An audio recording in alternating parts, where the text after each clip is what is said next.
Il y a quelques siècles, il n'y avait pas beaucoup de financiers. Donc dans un monde sobre en flux physique, il n'y a pas beaucoup de consultants non plus. Donc je prends aussi pour moi. Nous sommes collectivement des gestionnaires de la complexité. Et dans un monde sobre en énergie, il y a beaucoup moins de complexité. Et donc, toutes ces fonctions qui se nourrissent de la complexité, contrôleurs de gestion, financiers, consultants, comptables, etc., il y en a beaucoup moins. Il suffit de regarder le monde tel qu'il est autour de nous. Dans les pays sobres en énergie, toutes ces professions sont en effectif beaucoup plus réduits. Alors là, maintenant, eux, ils sont un peu moins soumis aux affres de M. Poutine parce qu'ils continuent à produire du gaz.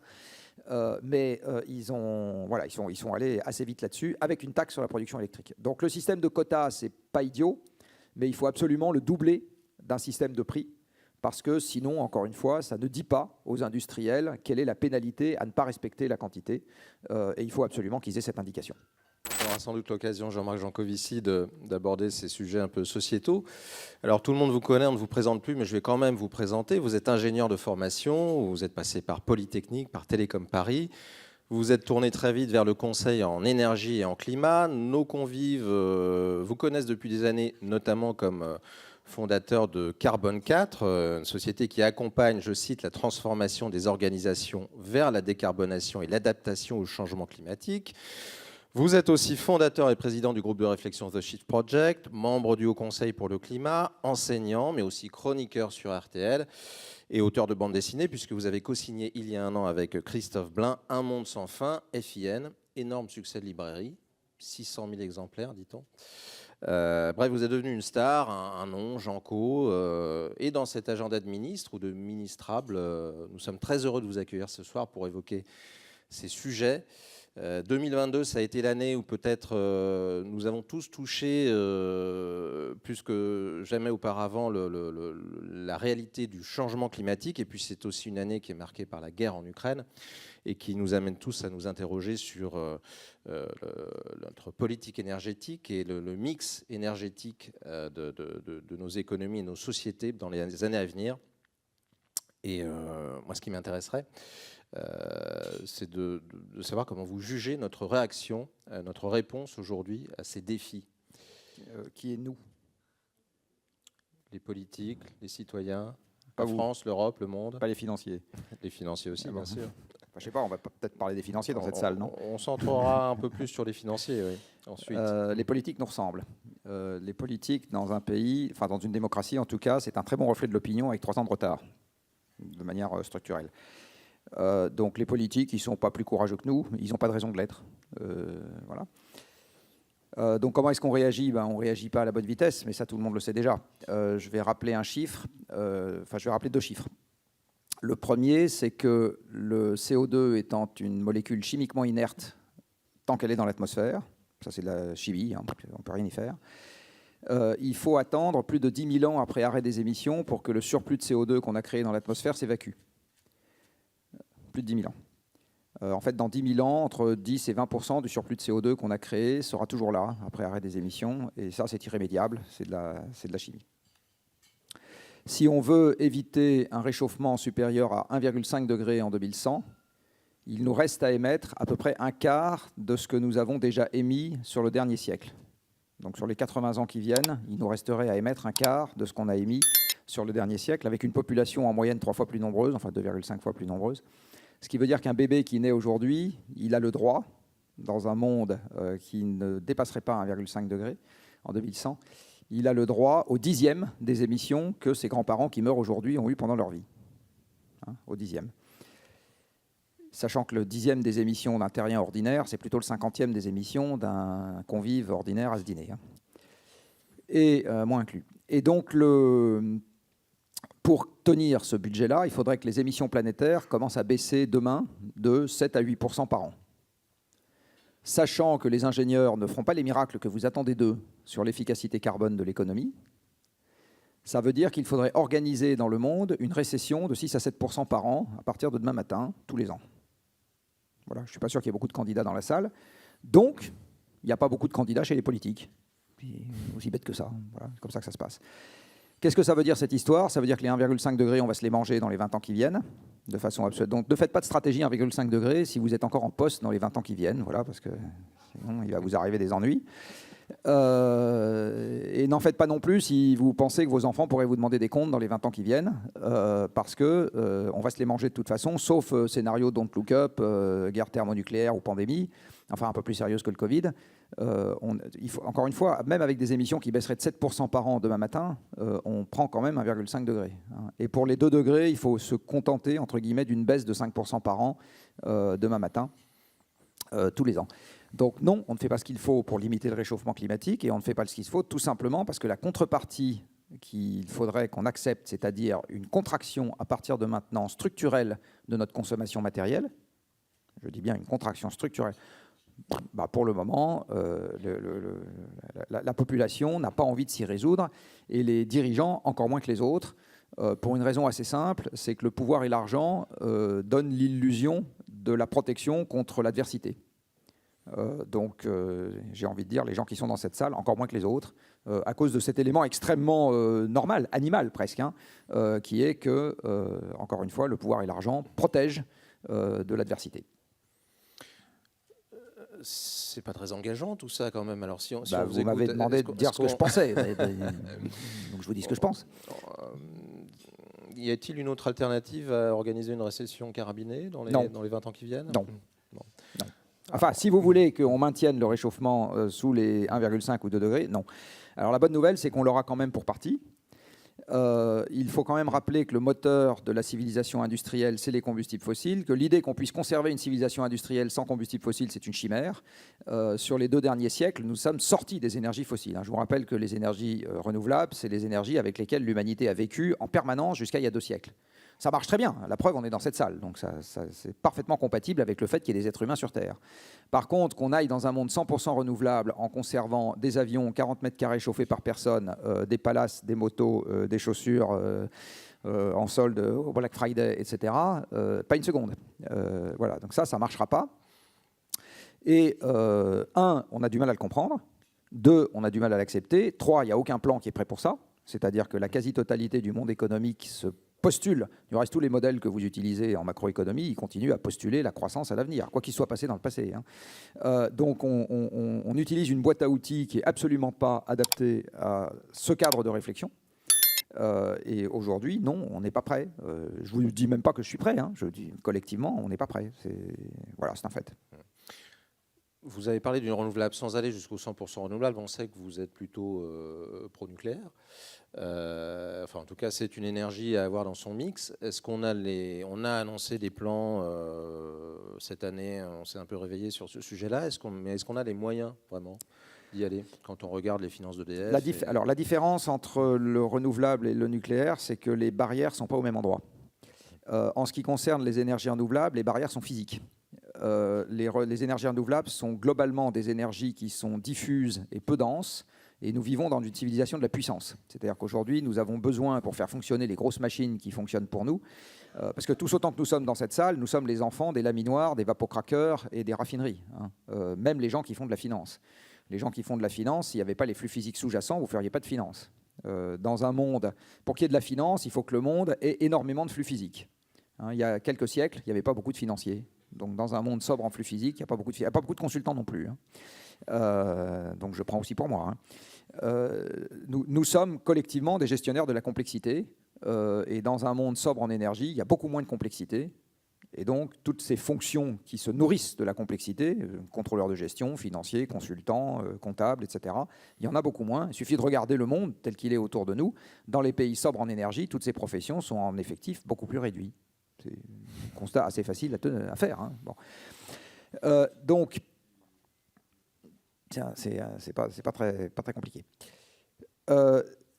Donc là, ce que je disais, c'est que nous sommes donc les enfants des énergies fossiles, et les énergies fossiles, de toute façon, sont amenées à baisser à l'avenir, même si on ne se préoccupe pas du climat, parce qu'il faut entre 50 et 400 millions d'années pour faire du pétrole et du gaz, et il a fallu 300 millions d'années pour faire du charbon. Donc ce n'est pas renouvelable aux échelles de temps qui nous intéressent. Alors en ce qui concerne le pétrole, le Shift Project a sorti un travail extrêmement fouillé il y a 1 an, passé complètement sous les radars de la presse, dans lequel on avait confié à l'ancien patron de l'exploration de Total, l'ancien patron de l'évaluation des gisements de Total et l'ancien analyste pétrole et gaz de l'AIE, le soin d'analyser une base de données de l'intégralité des gisements pétroliers dans le monde, à laquelle on a eu accès pour une bouchée de pain, tenue par Reichstadt Energy, pour ceux d'entre vous qui connaissent cette société. Et le pronostic qu'ils nous ont fait, c'est que d'ici à 2050, les 16 premiers fournisseurs de l'Europe, qui sont aussi les 16 premiers producteurs de pétrole dans le monde, hors Brésil et Canada, allaient voir leur production divisée par 2. Ce qui veut dire que l'Union européenne, qui importe la totalité de son pétrole, puisque maintenant la Grande-Bretagne n'en fait plus partie et la Norvège n'en a jamais fait partie, va voir ses importations de pétrole divisées par 2 à 20. Donc de toute façon, nous, la décarbonation, on va y avoir droit, gilet jaune ou pas gilet jaune, enfin voilà, de toute façon, on va y avoir droit. Sur le gaz, on a brutalement arrêté de consommer du gaz à la hausse en Europe. Enfin, la consommation de gaz s'est brutalement arrêtée quand la mer du Nord a passé son pic, qui à l'époque fournissait plus de la moitié du gaz européen. Et le pic mondial pour le gaz, ça, le Shift Project va publier son travail, un travail de même nature que ce qu'on a fait sur le pétrole la semaine prochaine. Il y a un webinaire gratuit, vous pouvez vous inscrire si vous voulez. Le pic mondial pour le gaz serait 2030, give or take some, quelques années près. Ce qui veut dire que Poutine est juste en train de nous livrer un avant-goût en ce moment de ce qui nous attend plus tard, de façon structurelle. Donc on va avoir moins de pétrole et on va avoir moins de gaz, de toute façon, climat ou pas climat. Donc la décarbonation, elle est en marche, de toute façon, volontaire ou involontaire. Et à ce moment, et je vous rappelle que la mondialisation, c'est du pétrole, essentiellement, puisque c'est des camions et des bateaux, la mondialisation. Sans camions et sans bateaux, il n'y a plus de mondialisation. Donc, on a aujourd'hui un système qui a vécu transitoirement, une corne d'abondance, qui a vécu transitoirement sur des énergies non renouvelables. Et de toute façon, ça, c'était très bien expliqué dans Value Mix to Growth, dont on m'a parlé tout à l'heure, qui était de la dynamique des systèmes, c'est juste ça. De toute façon, à un moment, les limites s'appliquent. Donc, ou bien on les gère, ou on les subit. Si on les subit, en général, c'est moins drôle. Mais voilà, c'est le choix que nous avons. Ça ne veut pas dire que ce soit désespéré, mais ça veut dire que si on part avec le mauvais cahier des charges, en général, quand on fait ça, on se prend les pieds dans le tapis. Donc on les gère comment? Nucléaire, en partie? Alors le nucléaire est moi ce que j'appelle un amortisseur de la décroissance. Quand vous faites une petite règle de 3 sur quelle est la contribution possible de la décarbonation de l'énergie dans laquelle vous avez le nucléaire, dans un monde où les émissions doivent baisser de 5% par an, vous vous rendez compte que ça ne peut pas faire le job en totalité. Donc ça permettra d'avoir du nucléaire, de garder un peu plus de civilisation industrielle dans un monde qui, de toute façon, va en avoir beaucoup moins. Voilà, c'est ça l'équation. C'est un amortisseur de la décroissance. Dans la BD, on a appelé ça un parachute ventral. Voilà, mais c'est ça l'idée. Pourquoi est-ce que c'est plus efficace que l'éolien et le solaire? Parce qu'il faut en gros 10 à 50 fois moins de métal par kilowattheure quand on fait du nucléaire que quand on fait du solaire ou de l'éolien. Et dans un monde où l'énergie va devenir contingente et la mondialisation va progressivement décroître, alors pas la semaine prochaine, là je vous parle à l'échelle de quelques décennies, eh bien le juge de paix sur la facilité à mettre en œuvre quelque chose deviendra la quantité de matériaux qui est incorporée. Donc plus vous avez besoin d'une grande quantité de matière pour arriver au même résultat, plus ça sera pénalisant, ce qui se traduira in fine par quelque chose dans les coûts. Aujourd'hui, ce dont on a fait la démonstration sur les 20 ans qui viennent de s'écouler, c'est que dans un monde où le charbon a doublé, où le pétrole a augmenté de 50%, on était aussi capable de faire de plus en plus d'éoliennes. Va bien. La bonne question, c'est est-ce qu'on est toujours capable de faire de plus en plus d'éoliennes pour de moins en moins cher dans un monde où il y a de moins en moins de pétrole, de gaz et de charbon? Et ça, on n'en a pas du tout fait la démonstration. Et du reste, ma conclusion personnelle, c'est que la réponse est non. Ça va aussi se mettre à coûter de plus en plus cher. On est en train de constater un tout petit renversement de tendance maintenant. Alors c'est trop tôt pour dire si c'est le début du grand renversement de tendance, mais il finira par arriver. Tout simplement, encore une fois, parce que faire un système électrique avec des collecteurs qui collectent une énergie qui est très peu dense, c'est-à-dire du vent ou du soleil, ça demande considérablement plus de matériaux. Et ça demanderait également considérable. Alors, le stockage électrique sur batterie, vous oubliez, à l'échelle des réseaux, ça n'arrivera jamais. Ça peut arriver sur une demi-journée ou une journée, mais au niveau intersaisonnier ou interannuel, ça n'arrivera jamais. Qu'est-ce que je veux dire? Et les trucs dont on parle, là, un peu techno, power to gas, etc., machin, c'est pareil. Quand vous voyez les rendements de ces trucs-là, ça ne se déploiera jamais à l'échelle pour qu'on puisse avoir un système 100% ENR avec les 25 000 ou 26 000 ou 27 000, je ne sais plus à combien on est, 27 000 TWh d'électricité qu'on consomme aujourd'hui dans le monde. Voilà. Dans les trucs dont on parle, comme vous dites, il y a aussi l'hydrogène qu'on veut constituer en tant que filière, qui est maintenant une destination d'investissement pour les financiers. Oui, là où il y a des subventions, il y a des investissements. Ça a très bien marché avec l'éolien et le solaire. Ça va marcher avec l'hydrogène? Ah oui, là où il va y avoir des subventions, il y aura des investissements. Oui. Ça va très bien marcher. Est-ce que l'hydrogène va très bien marcher? C'est un truc qui peut être intéressant sous condition. Alors, je vais vous donner quelques ordres de grandeur et quelques éléments. D'abord, l'hydrogène, il n'existe pas à l'état natif sur Terre, sauf rarissime flux qui vient du sous-sol. Donc, l'hydrogène sur Terre, vous en avez plein, mais sauf qu'il est lié à d'autres atomes. Il est lié à de l'oxygène dans l'eau, il est lié à du carbone dans les hydrocarbures. Donc, si vous voulez récupérer de l'hydrogène de façon individualisée, vous allez devoir utiliser de l'énergie pour dissocier l'hydrogène des atomes auxquels il est associé. Ce qui veut dire que vous n'avez pas réglé votre problème en utilisant l'hydrogène, parce que la question, c'est qu'est-ce que vous utilisez comme énergie pour faire l'hydrogène? D'accord? Donc l'hydrogène, une fois que vous l'utilisez, il fait de la vapeur d'eau, mais il faut le produire, parce qu'il n'existe pas dans la nature. Et donc pour le produire, si vous le produisez avec du charbon, c'est bien pire que d'utiliser du pétrole. Avec quoi est-ce qu'on fait de l'hydrogène aujourd'hui dans le monde? Essentiellement en séparant l'hydrogène du carbone dans des hydrocarbures. Donc le truc le plus classique, c'est le reformage du méthane. Vous mélangez du méthane et de la vapeur d'eau dans une grande cocotte minute que vous chauffez très fort et ça vous fait de l'hydrogène et du CO2. Donc vous avez doublement du CO2, vous avez le CO2 de la réaction chimique et vous avez le CO2 de l'énergie de chauffage. 10 tonnes de CO2 par tonne d'hydrogène quand on utilise du méthane. Et si vous utilisez du charbon, ça peut monter jusqu'à 30. Ce qui veut dire que l'hydrogène, il faut le faire avec de l'électrolyse, avec de l'électricité bas carbone. Et là, je vais aussi vous donner un ordre de grandeur. Pour remplacer le carburant qu'on utilise pour les avions par de l'hydrogène, il faudrait utiliser à cette fin pas loin d'un quart de l'électricité française. Donc on va en faire 3 pour amuser le descendant de Bruno Le Maire, mais on n'en fera pas beaucoup plus des avions à hydrogène.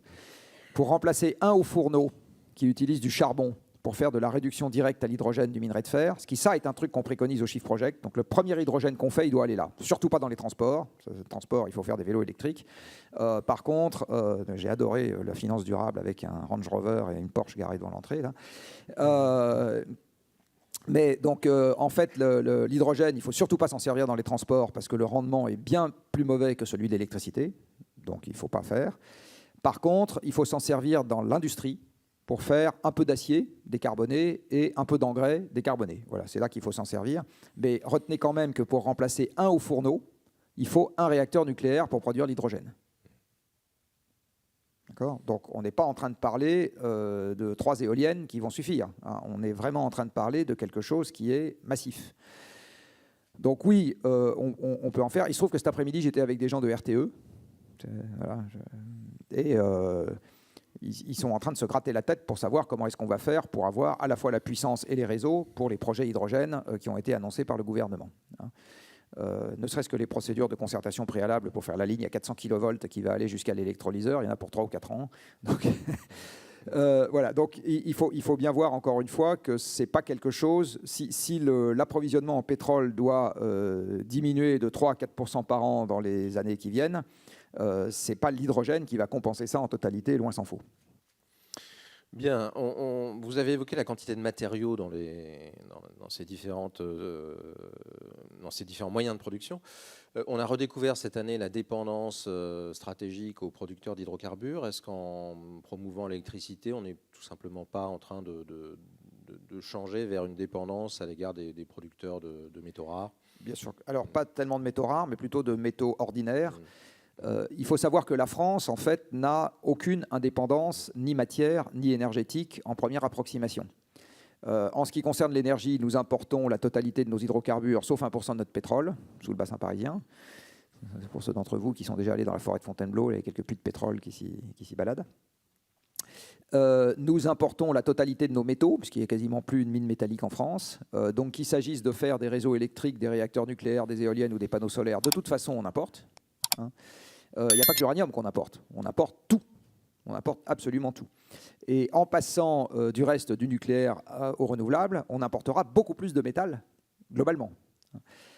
L'Agence internationale de l'énergie est en train de multiplier les alertes en ce moment, et du reste le BRGM aussi, en expliquant qu'en ce qui concerne le cuivre, les mines de cuivre en production actuellement dans le monde ou en développement, c'est-à-dire à la fois celles qui produisent et celles pour lesquelles les infrastructures sont en cours de construction pour produire plus tard, vont passer leur pic dans les 2 ans qui viennent. Donc ça veut dire que le prix du cuivre, je ne sais pas trop ce qu'il va faire dans les années qui viennent, et les quantités disponibles, je ne sais pas trop ce qu'elles seront dans 10 ou 15 ans. Alors est-ce que ça empêche de faire des éoliennes? Sûrement pas. Est-ce que ça empêche d'en faire autant qu'on voudrait? Peut-être. En tout cas, ce qui est sûr, c'est qu'aujourd'hui, ce genre de sujet n'est pas regardé. Et là, je voudrais en venir à quelque chose qui concerne directement votre métier. Le prix passé ne vous donne aucune indication sur les quantités futures. On est en train de le constater en ce moment de manière directe avec le gaz. Donc, il n'y a pas d'élasticité long terme, prix-volume, sur les matières premières indispensables à l'économie. Il n'y en a jamais eu, il n'y en aura jamais. Donc, ne regardez pas le prix si vous voulez savoir si un truc va flotter ou pas. Ça ne vous donne aucune information. Il faut regarder les quantités physiques. Alors, il se trouve que je fais un petit peu de plaidoyer pro domo parce que c'est ce qu'on fait à Carbone 4. Hein. Ce qu'on fait, c'est quand on essaye d'avoir un pronostic sur le fait que ou une stratégie d'entreprise ou une stratégie financière ou la gestion des placements flotte à l'avenir, on travaille avec des méthodes qui sont d'abord basées sur la physique. Hein. D'abord basées sur des flux physiques, sur des émissions, sur des énergies, etc. Et c'est ça qu'il faut regarder en premier, encore une fois. La partie prix, elle ne vous dit que la partie prix passée. Voilà, c'est tout ce qu'elle vous dit. Alors, puisque vous parlez des prix, cette année aussi, on s'est rendu compte que le marché, enfin la libéralisation des prix de l'électricité et du gaz en Europe avait ses limites. Et on est en train d'essayer de trouver un mécanisme pour corriger tout cela. Est-ce qu'on corrige à vos yeux une erreur historique ? Oui, alors moi je m'étais exprimé il y a 20 ans en disant que c'était une ânerie de libéraliser l'électricité à l'aval. Le truc qu'on aurait éventuellement pu faire, c'est faire un oligopole régulé comme dans l'eau ou les télécoms, c'est-à-dire libéraliser à l'amont, entre guillemets. Donc on aurait très bien pu imaginer en France qu'on ait 2 opérateurs de centrales nucléaires, EDF et Engie, et puis à chaque fois que sur une centrale, on en a un qui ne nous revient pas, et ben on choisit l'autre. Exactement comme on a fait une valse entre Suez, Sor, Veolia, et de temps en temps un petit peu de régie dans l'eau. Mais libéraliser à l'aval, c'était absolument évident que ça allait mettre un pastis sans nom. Et du reste, qu'est-ce que ça a fait ? Ça a diverti de la rente des gens qui gèrent les infrastructures vers des gens qui sont des purs distributeurs, donc qui sont des sociétés de services sans capital et sans infrastructure, qui sont très contents, ils ont fait fortune, hein, mais ça n'a absolument servi à rien pour la collectivité. On a créé un système de prix totalement illisible qui dissuade totalement les investissements, sauf quand ceux-ci sont baqués par la puissance publique avec des prix garantis. Sinon, plus personne n'investit rien. Parce que vous êtes incapable de savoir où ça vous mènera. Et on a asservi, et on a un système maintenant de prix de marché qui est asservi sur le prix du moyen le plus onéreux appelé à l'instant T. Et donc, on est tous en train de constater qu'à l'instant T, le plus onéreux, c'est le gaz. Donc, le prix du mégawattheure, c'est calé sur le prix du mégawattheure au gaz, partout. Alors, tant que c'est du spot, c'est pas trop grave, parce que pour le moment, l'essentiel des gens, ils ont acheté à terme. Mais si le spot dure suffisamment longtemps, vous êtes bien placé pour savoir que ça va devenir le prix de tout le monde. Et vous avez déjà des pays, alors en France, on a eu notre bouclier tarifaire pour le moment, qui nous a quand même coûté 100 milliards d'euros. Hein, c'est une petite bagatelle, hein, 100 milliards d'euros, c'est quasiment le prix du réseau ferré. Hein, donc, tout ça parce qu'on a voulu faire joujou avec les marchés, c'est quand même un peu cher payé. Donc, la bonne manière d'avancer à l'avenir, c'est de détricoter partiellement le système. Il n'y a pas tellement d'autres manières de faire. Donc, en fait, il faut, j'ai envie de dire, repasser à une structure de distribution à l'aval qui soit très intégrée et éventuellement faire un peu de concurrence à l'amont. Voilà. Toujours dans ces prix et ces signaux prix, il y a un signal prix qui est celui du carbone et de l'organisation des marchés du carbone. Là aussi, quelle est votre vue sur le rôle que peut jouer ce marché aujourd'hui et son Alors, il n'est pas complètement inutile, mais en fait, il aurait fallu le compléter de quelque chose qu'on a proposé il y a quelques années de faire. Sauf que malheureusement pour nous, la personne du gouvernement qui s'est emparée de la proposition pour la porter à l'Europe s'appelait Ségolène Royal. Donc, le résultat n'a pas été terrible. Le projet lui plaisait, mais bon, comment dire, la diplomatie et elle, c'est un... Donc, l'idée, c'était de mettre un prix de réserve aux enchères sur les quotas et un prix de réserve croissant à l'avenir, de telle sorte qu'en fait, on transformait le système de prix en une quasi-taxe. Et ça permettait aux industriels concernés d'embaucher des armées de consultants, de faire des calculs de TRI dans tous les sens et de dimensionner les investissements permettant d'éviter les émissions et d'en faire. Alors que tant que le prix est non prévisible, eh ben, on fait tous pareil. À partir du moment où le prix est non prévisible, on ne fait rien. Et puis ensuite, on se plaint en disant que comme on n'a rien fait, on ne va quand même pas diminuer fortement les quantités. En général, c'est comme ça que ça se passe, en faisant du chantage à l'emploi, etc. Donc il fallait absolument qu'il y ait un signal microéconomique qui permettait aux gens de dimensionner la rentabilité des investissements, qui permettait d'éviter des émissions. Aujourd'hui, avec un prix du carbone qui maintenant est quand même durablement calé à quelques dizaines d'euros la tonne, on commence à voir des gens qui pensent que ça va durer et qui déclenchent des investissements. Mais en fait, ça aurait été beaucoup plus simple d'entrée de jeu d'avoir l'équivalent d'une taxe. Sauf que comme en Europe, on ne peut pas mettre de taxe, on peut mettre qu'un système de marché, eh bien, la Commission a mis en place un système de quotas. Elle n'était pas capable de mettre en place directement une taxe. Les États qui ont mis domestiquement une taxe sont allés assez vite en général sur les industries qui ont été concernées. L'exemple le plus connu, c'est la Grande-Bretagne et sa taxe sur la production électrique, qui a décarboné la production électrique anglaise beaucoup plus vite que les Allemands l'ont fait. Beaucoup, beaucoup plus vite. Donc le champion de la décarbonation de l'électricité en Europe, ce n'est pas du tout les Allemands, c'est les Anglais. Ils ont éradiqué le charbon dans leur production électrique quasiment assez vite. Alors là, maintenant, eux, ils sont un peu moins soumis aux affres de M. Poutine parce qu'ils continuent à produire du gaz. Mais ils sont allés assez vite là-dessus avec une taxe sur la production électrique. Donc le système de quotas, ce n'est pas idiot, mais il faut absolument le doubler d'un système de prix. Parce que sinon, encore une fois, ça ne dit pas aux industriels quelle est la pénalité à ne pas respecter la quantité. Et il faut absolument qu'ils aient cette indication. Franchement, en regardant cette vidéo, on se rend compte à quel point Jean-Marc Jancovici bouscule les idées reçues sur le climat et l'énergie. Il explique que la transition énergétique, ce n'est pas juste une question de volonté politique, mais surtout de limites physiques et économiques. Est-ce qu'on peut vraiment sortir des énergies fossiles sans tout bouleverser ? Le nucléaire est-il une solution ou juste un moindre mal? Et surtout, sommes-nous prêts à consommer moins? Dites-moi ce que vous en pensez dans les commentaires, et si vous aimez ce genre d'analyse claire et sans parti pris, abonnez-vous à la chaîne pour ne rien rater des prochaines vidéos tendances. Allez, suivez la suite pour tout comprendre. Donc c'est pas la peine d'y aller pour le savoir. On peut le savoir en restant en France. Ça ne peut pas régler le problème à notre place pour une raison très simple, c'est que les enceintes onusiennes sont des enceintes qui sont remontantes et où tous décident à l'unanimité. Donc je vais prendre un exemple qui vous parlera sûrement, parce que je pense que ça concerne beaucoup d'entre vous dans cette salle. Imaginez que vous soyez tous dans cette salle une assemblée de copropriétaires. Imaginez que ce que je vous donne le matin, c'est le programme de travaux de l'hôtel dans lequel nous sommes. Sauf que, en fait, c'est juste le thème. Il n'y a personne pour vous faire une proposition. Chacun rentre dans la salle en disant « moi, je pense qu'il faut faire ça ». Chacun a une voix, indépendamment du fait que vous soyez propriétaire d'un placard à balai ou du penthouse du dernier étage. Et par contre, les charges que vous allez payer sont proportionnelles à la surface que vous détenez. Et il faut que vous vous mettiez d'accord à l'unanimité dans la journée sur un programme de travaux, chacun ayant amené le matin sa proposition, sans syndic, sans président, sans rien, sans personne pour faire des arbitrages. Quelle est la probabilité que vous y arriviez dans la journée? Nulle. Et bien, la COP, c'est exactement ça. Il faut se mettre d'accord sur une mise au régime de l'humanité, chacun amenant sa proposition sans syndic, sans arbitre, sans chef, parce que le président de la COP, il est juste là pour distribuer la parole. Il n'a aucune autre fonction en pratique. Alors de temps en temps, il empiète un tout petit peu sur son mandat pour essayer de faire des propositions qui permettent un peu d'aller de l'avant, mais enfin, formellement, il n'a pas d'autre fonction que de distribuer la parole. Donc, en fait, ce qui se passe, c'est que vous trouvez dans l'accord à la fin ce que les pays sont déjà prêts à faire, point. Donc, la COP ne résoudra aucun problème à notre place. La COP n'aura pas à notre place le courage que nous n'avons pas, et la COP n'aura pas à notre place des mesures coercitives qu'elle nous imposera de l'extérieur. Ça n'arrivera pas. La COP ne fera jamais rien d'autre que d'entériner ce que les pays sont déjà prêts à faire pour des raisons domestiques. Il ne faut attendre aucun miracle de la COP. Alors ça fait des années que je le dis. Donc je n'ai pas changé d'avis. La seule COP qui est servie à quelque chose, c'est celle de 2009, parce que ça n'a pas été une COP.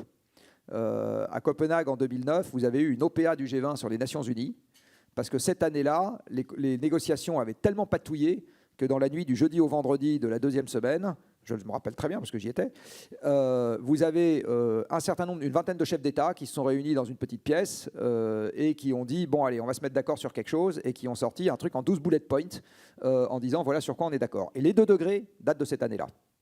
Donc la seule COP qui est débouchée sur un truc intéressant, c'est-à-dire un objectif politique d'élévation de température, qui aujourd'hui sert à caler des analyses, des plans, etc., même s'ils ne sont pas assez ambitieux, c'est la COP de Copenhague. C'est la seule qui est servie vraiment à quelque chose parce qu'elle n'a pas fonctionné comme une COP. Et alors, comme elle n'avait pas fonctionné comme une COP, les ONG étaient furax et l'ont qualifiée d'échec. Et comme c'était les premiers à pouvoir s'exprimer devant la presse pendant que les délégations finissaient de discuter, c'est ce mot qui est resté.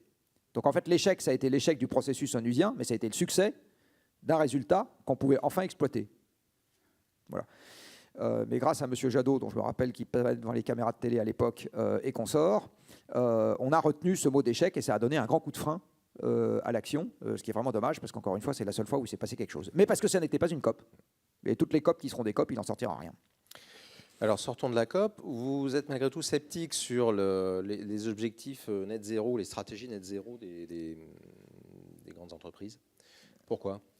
Alors, la stratégie, nous avons publié à Carbone 4 un document qui s'appelle Net Zero Initiative, NZI dans le texte, qui explique pourquoi est-ce qu'une entreprise ne peut pas être neutre individuellement.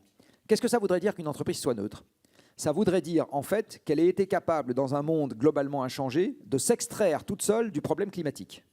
C'est ça que ça veut dire. Hein. Je suis devenu neutre, ça veut dire je ne suis plus concerné par le problème. La Suisse est neutre dans les conflits, ça veut dire que si on se met sur la gueule, la Suisse n'est pas dans le coup et elle n'est pas concernée. Donc on est prié de ne pas lui envoyer les chars et les avions, et elle-même n'a pas de perte militaire. Or, c'est quelque chose qui est une illusion d'optique.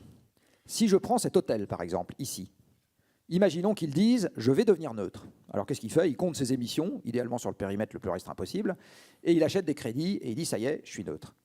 Sauf que si jamais il y a une contrainte mise aux émissions du transport aérien, est-ce que ça va ne pas le concerner ? Évidemment que si. La quasi-totalité de la clientèle est aéroportée ici. Si on met une contrainte sur les industries qui fabriquent un certain nombre d'équipements qu'on trouve ici, est-ce que ça ne va pas le concerner ? Évidemment que si. S'il ne peut pas remplacer la robinetterie en or, il perdra une partie de ses clients. Donc, cet hôtel, s'il dit qu'il se déclare neutre simplement en achetant des crédits, en fait, il se donne l'illusion qu'il s'est extrait du problème, alors qu'il est toujours identiquement à risque par rapport à l'époque où il ne s'était pas dit neutre. La seule chose qu'il aura gagné, c'est qu'il aura anesthésié tous ses collaborateurs qui se diront puisqu'on est neutre, le problème est réglé, donc je ne vois vraiment pas pourquoi on nous demanderait de faire des efforts. Donc, et ça, je l'ai constaté partout, où avec mes modestes guêtres de consultants, j'ai été un peu voir. Donc la neutralité, c'est un anesthésiant. C'est un truc qui sert à mettre le tas de poussière sous le tapis en disant le tas de poussière n'existe plus. Ce que je viens de dire pour une entreprise est tout aussi valable pour une institution financière. Donc une institution financière ne peut pas se déclarer neutre dans son coin. Ça n'a pas de sens. Rien. Tout ce que peut faire une institution financière, c'est de contribuer, comme une entreprise, à la neutralité planétaire. Ça oui. Mais c'est une contribution à, et ça ne dérisque pas, et ça ne supprime pas l'impact. Par ailleurs, quand vous regardez comment est faite la mécanique des crédits, c'est extrêmement discutable parce qu'on fait une addition temporelle de ce qui se passera plus tard et de ce qui se passe aujourd'hui. Le financement additionnel dans un projet qui permet d'éviter hérite quand même de la totalité des émissions évitées. Donc en gros, on considère que les gens qui ont cofinancé le projet, au motif que c'est son financement qui est additionnel, n'héritent de rien du tout dans ce qui permet d'éviter des émissions. C'est quand même assez discutable. C'est comme si le dernier actionnaire qui arrivait dans une société dit « tous les dividendes sont pour moi ». D'accord ? Je ne pense pas que vous investiriez souvent dans des boîtes comme ça. C'est quand même exactement la mécanique des crédits. Vous avez dans les crédits qui se mélangent des trucs qui évitent des émissions et des trucs qui les empêchent simplement d'augmenter plus vite que ça n'aurait été le cas si l'action n'avait pas eu lieu, mais ça augmente quand même. Enfin bon, bref. Donc vous avez tout un gloubi-boulga là-dedans. Et en plus, quand vous regardez au niveau planétaire, ça ne peut juste pas boucler. Parce qu'aujourd'hui, au niveau planétaire, on déforeste globalement. Donc vous voyez bien que si on fait un projet de reforestation quelque part, la bonne question à se poser, c'est est-ce que par effet domino, on n'est pas juste en train d'accroître la déforestation encore plus ailleurs ? Donc aujourd'hui, la neutralité, j'insiste, c'est un anesthésiant, c'est quelque chose qui n'a pas de valeur physique, et c'est quelque chose qui ne dérisque pas l'entreprise qui se revendique neutre. Voilà. Donc en général, quand une entreprise se revendique neutre, c'est qu'elle a la flemme de faire des choses en grand. Bon. J'ai une toute dernière question. Ce que j'ai vu de plus courageux et de plus authentique dans le monde des entreprises, je ne vous donnerai pas de nom, mais ce que j'ai vu de plus courageux et de plus authentique n'est jamais allé avec une déclaration de neutralité. Intéressant. Alors, ça reboucle sur la dernière question, qui est aussi une question d'actualité, puisque une enquête a été publiée aujourd'hui sur les fonds verts qui ne sont pas si verts que ça. Et d'ailleurs, un certain nombre d'institutions financières ces dernières semaines se sont rendues compte que les fonds qu'elles proposaient comme étant verts devaient être classés dans d'autres catégories. Je ne rentre pas dans les détails de la réglementation européenne, mais qu'est-ce que ça dit finalement sur la finance durable et sur sa capacité à avoir un vrai impact sur l'économie ? Que le premier déterminant de la finance durable n'est pas de savoir si elle est durable, mais d'être extraite de l'agitation médiatique.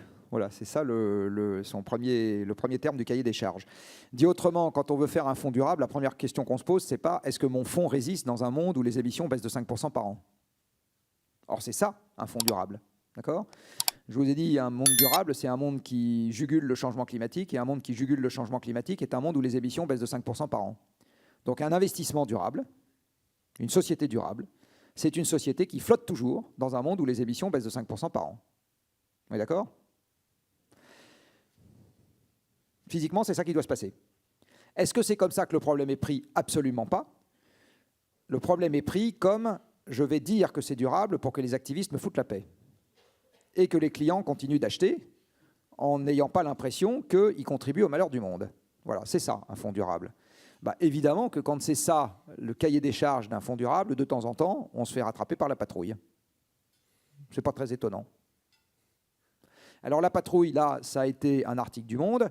La patrouille sera peut-être, j'espère, de plus en plus les étudiants qui ne sont pas complètement crétins et qui iront faire 3 calculs d'ordre de grandeur et se rendre compte qu'on raconte des carabistouilles et qui du coup refuseront d'aller dans les endroits qui racontent des carabistouilles, parce que c'est le seul pouvoir qu'ils ont en pratique, hein, c'est de refuser d'aller là où on raconte des carabistouilles. Et très honnêtement, je vais vous dire que moi je les encourage à faire ça, parce que je pense que les entreprises, la mienne y compris, hein, n'innovent que sous la contrainte. Et pour le moment, le secteur financier n'est pas assez contraint pour faire des choses vraiment audacieuses.